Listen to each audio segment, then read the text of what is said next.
नमस्कार, प्रणाम। मैं हूं मैथ्स जोन, एक कदम शिक्षा की ओर। कुछ इंपॉर्टेंट क्वेश्चन पढ़ने जा रहे हैं, ध्यान से समझिएगा। दो संख्याओं का योग 98 है और उन दोनों संख्याओं का अंतर 28 है।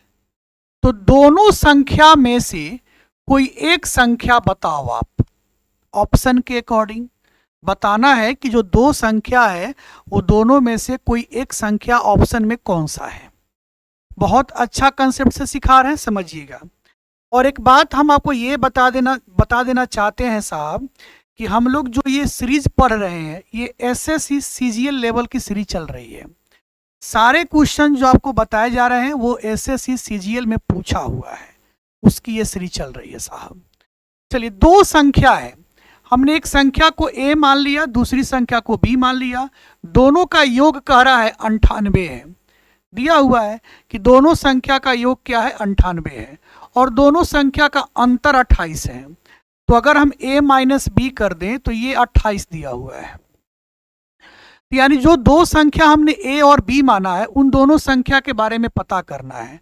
तो अगर a प्लस बी दिया रहे और a माइनस बी दिया रहे तो a और b निकालने का एक शानदार तरीका हम सिखा रहे हैं।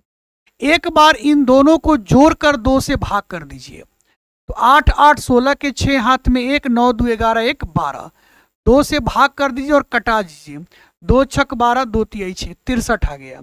और b निकालना हो तो इन दोनों को घटा लीजिए। 8 में से 8 गया 0, 9 में से 2 गया 7 बटा 2, ये कट गया, आ गया 35। यानी बड़ी संख्या निकालना हो तो दोनों को जोड़ के 2 से भाग कर दो, छोटी संख्या निकालना हो दोनों को जो घटाकर 2 से भाग कर दो।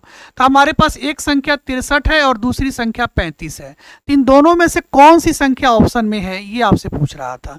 63 है या 35 है? तो 35 है आपके ऑप्शन में। कह रहा था कि संख्याओं में से कोई एक संख्या बताओ, तो दोनों में से कोई एक संख्या तो मिल रहा है ना, 35। ठीक है, चलिए आगे देखते हैं।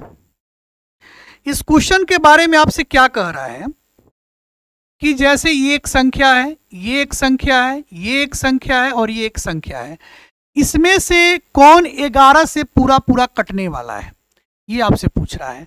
तो 11 से कटने वाला ऐसा क्वेश्चन तो हम ढेर सारा आप लोग को पढ़ाए हुए हैं, ढेर सारा पढ़ाए हुए हैं कि 11 से विभाज्यता का नियम क्या होता है। जो भी संख्या दिया रहेगा ना, तो राइट साइड से एक गो को उठाइएगा नंबर को, और एक को छोड़कर, क्या कहा हमने, राइट साइड से दाहिने से नंबर को उठाइएगा और एक एक छोड़कर नंबर को जोड़ते जाइएगा, और फिर जो बचा रहेगा उसको भी जोड़िएगा। अगर दोनों का अंतर 0 हो या 11 से डिविजिबल होने वाला हो तो वो संख्या 11 से कट जाता है। ये चीज़ मैंने कई बार कई वीडियो में बताया है। ठीक है, जैसे इसके बारे में पता करना हो तो चेक कर लो आप पहले। 0 4, यहाँ से उठाएंगे दाहिने साइड से, 0 4 4, 4 और 9 13, और 13 और 9 22। यानी इधर से जोड़े तो हमारे पास आ गया 22। ठीक है, अब बच कौन गया, 5 2 7, 7 5 12। इन दोनों को घटा लो, तो 12 में से 22 गया, कितना हो जाएगा, 10। तो ये ना तो 0 है ना तो 11 से कटने वाला है। इसका मतलब ये जो संख्या है ये 11 से कंप्लीट डिविजिबल नहीं है। हम इसकी बात करते हैं। 0 3 3, 3 और 9 12, 12 और 9 21। ठीक है, बच क्या गया, 3 2 5 5 10। दोनों को घटा लिए तो 21 में से 10 गया 11। तो ये 11 0 तो नहीं है, लेकिन 11 से कटने वाला तो है। अगर ये 11 से कटने वाला है, इसका मतलब है कि ये जो संख्या है ये 11 से कंप्लीट डिविजिबल हो जाएगा। तो जब 4 हमारे पास संख्या दिया तो 4 में से कोई एक ही ना आंसर होगा जी। जब हमारा दूसरा आंसर मिल ही गया तो फिर इसको और इसको चेक करने की कोई ज़रूरत नहीं है। तब इसको ढूंढ लो कि ऑप्शन में कहाँ पे दिया हुआ है। 9592 9592 330, ऑप्शन नंबर डी। ये 11 से कंप्लीट डिविजिबल है। ठीक है, चलिए अगला क्वेश्चन बहुत अच्छा क्वेश्चन है। देखिए, अगर समझिएगा ध्यान से हम क्या कहना चाह रहे हैं। कह रहा है किसी न्यूनकोण थीटा के लिए sine theta plus sine square theta बराबर अगर 1 है तो cos square theta plus cos के पावर 4 थीटा का मान क्या होगा। यह खुद एक प्रॉपर्टी है, यह खुद एक ट्रिक है, यह खुद एक फॉर्मूला है। क्या फॉर्मूला है? अगर sine theta plus sine square theta का मान यदि 1 है तो cos square theta plus cos का पावर 4 थीटा का मान 1 ही होता है। ये एक प्रॉपर्टी है, एक ट्रिक है, एक फॉर्मूला है।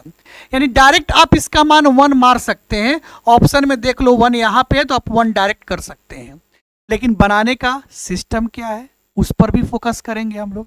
ये तो आप समझ चुके हैं कि sine theta plus sine square theta बराबर अगर 1 है तो cos square theta plus cos के पावर 4 थीटा का मान 1 ही होता है। ये एक प्रॉपर्टी है, ट्रिक है, फॉर्मूला है।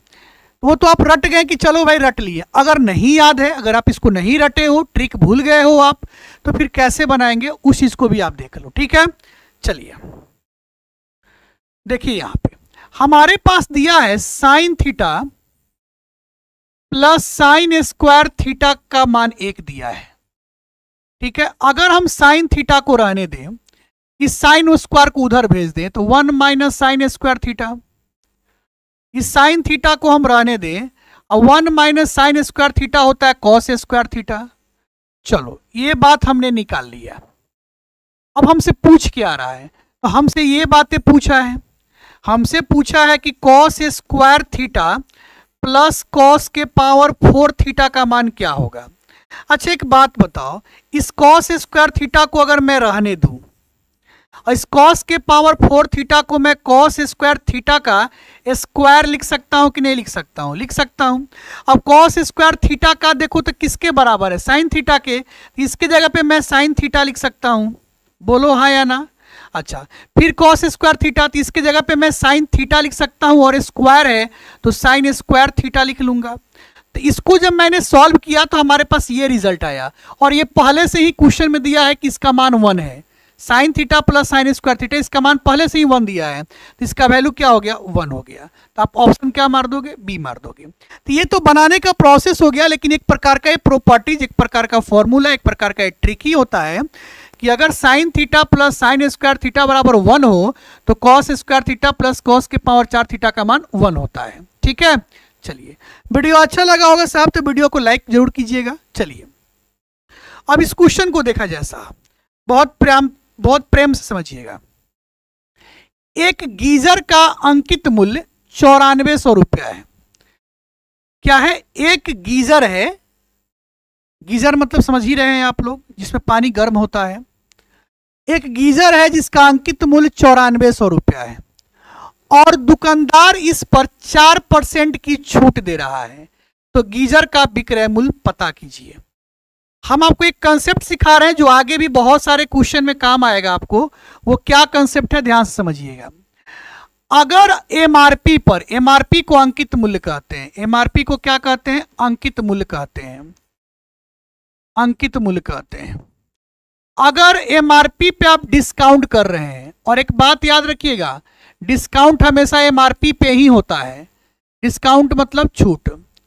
अगर एमआरपी पे मैंने डिस्काउंट किया तो जो रुपया निकल के आता है उसको बोलते हैं सेलिंग प्राइस, यानी कि विक्रय मूल्य, एसपी बोलते हैं। क्या बोलते हैं? विक्रय मूल्य बोलते हैं। डिस्काउंट हमेशा एमआरपी पे ही होता है, अंकित मूल्य पे ही छूट दिया जाता है। ठीक है, तो अगर डिस्काउंट में एमआरपी पे किया तो रिजल्ट जो मेरे पास आएगा वो विक्रय मूल्य कहलाएगा, यानी कि एसपी यानी कि सेलिंग प्राइस कहलाएगा। ठीक है, चलिए प्रश्न में एक बात कह रहा है कि 4% की छूट दिया जा रहा है। 4% का मान मैंने कई बार आप लोग को पढ़ाया है कि 1/25 होता है। 4% का मान 1/25 होता है। तो ये बात छूट की जा रही है। ये 4% छूट कह रहा है, 4% छूट कह रहा है। तो छूट हमेशा किस पे होता है? एमआरपी पे, यानी नीचे वाला एमआरपी है, नीचे वाला एमआरपी है, ऊपर वाला डिस्काउंट है। ठीक है, चलिए यहां पे मैंने लिखा एमआरपी, यहां पे मैंने लिखा डिस्काउंट। और जब एमआरपी पे डिस्काउंट दीजिएगा तो क्या निकल के आएगा? एसपी निकल के आएगा सामने। क्या निकल के आएगा? एसपी। एमआरपी 25 है, एमआरपी क्या है? 25 है, और उस पे 1 रुपये का डिस्काउंट है। तो 25 रुपये एमआरपी है, 1 रुपये का डिस्काउंट है, इसका मतलब विक्रय मूल्य कितना है? 24 रुपया। क्या है 24 रुपया। आपके प्रश्न में अंकित मूल्य 9400 दिया हुआ है, प्रश्न में अंकित मूल्य 9400 दिया है, और यहाँ पे अंकित मूल्य कितना है 25 है, यहाँ पे अंकित मूल्य कितना है 25 है। तो 25 का 9400 कितना गुना होगा, तो कितना गुना होगा भाग देकर चेक कर लीजिए ना। 9400 में आप 25 से भाग दे लीजिए, तो 5 पचे 25, 5 एकम 5, 4 4 5 अट्ठे 40, 4 0 5 अट्ठे 40, 0 5 से कट जाएगा, 5 तिया 15, 3 8 5 सत्ते 35, 3 0 5 36, यानी 25 का ये 376 गुना है। 25 का ये कितना है 376 गुना है। तो आपसे कह रहा है विक्रय मूल्य ज्ञात करो, तो अगर ये 376 गुना है तो ये भी 376 गुना होगा, ये भी क्या होगा 376 गुना होगा। और जब 24 को 376 से आप गुना करोगे तो आएगा 9024, क्या आएगा 9024। ऑप्शन नंबर क्या हो जाएगा, ए हो जाएगा। वीडियो अच्छा लगा होगा साहब तो वीडियो को लाइक कीजिएगा, ज़्यादा से ज़्यादा शेयर भी कीजिएगा, और यदि आप वीडियो फेसबुक पे देख रहे हैं तो फॉलो कर लीजिए, यूट्यूब पे देख रहे हैं तो सब्सक्राइब कर दीजिए। वीडियो अच्छा लगा होगा साहब तो लाइक जरूर कीजिएगा और शेयर जरूर कीजिएगा। बहुत बहुत धन्यवाद, नमस्कार, प्रणाम। Just wanna do trouble,